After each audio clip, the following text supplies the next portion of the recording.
Unveiling the secrets of English, making inferences using context and background knowledge.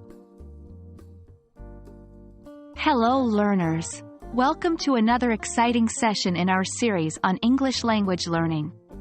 Today, we'll be focusing on a very crucial skill in understanding and communicating effectively in English, making inferences. More specifically, we'll learn how to use context and your own background knowledge to make educated guesses or inferences. This skill is fundamental to honing your listening comprehension and becoming a proficient English speaker. Before we dive into the techniques, it's important to understand what an inference is. In essence, an inference is an educated guess you make based on the information you're given combined with your own knowledge and experiences. It's like filling in the gaps in a story or a conversation when everything isn't explicitly stated. Imagine you're reading a passage in a book, and it says, "Even though there were no clocks in the room, Susan could tell it was lunchtime because of the grumbling in her stomach." Now, the passage doesn't explicitly say that Susan is hungry, but we can infer or make an educated guess that she is, based on the context and our understanding of what a grumbling stomach usually means. Context plays a massive role when it comes to making inferences.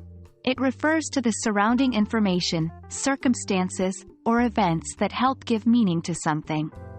Words can change meanings depending on the context in which they are used, and understanding this context can help us to make accurate inferences. Take the word bark, for example. Without context, we can't tell if it's referring to the sound a dog makes or the outer covering of a tree. But if we read, "The dog's bark was loud and frightening," we can infer from the context that bark refers to the sound the dog is making. Your own background knowledge is another key component in making inferences. This includes all the information and experiences you've accumulated over your life. These can help provide additional context to understand what is being said or read. Let's say you read a sentence, "As the temperature dropped below zero, he could see his breath in the air."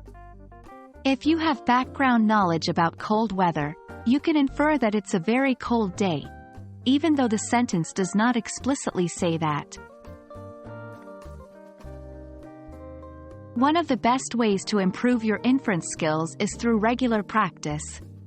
Reading diverse material, listening to conversations or watching movies, and trying to infer the meaning of sentences, phrases, or words will help strengthen these skills. The more you practice, the better you'll become at using context and your background knowledge to make inferences. Understanding how to make inferences using context and your background knowledge is a vital part of becoming a proficient English speaker. It allows you to better understand and engage with the language, even when things aren't spelled out for you. I hope this video has been helpful in your English language learning journey. Keep practicing, and remember, every bit of progress counts. Until next time, happy learning!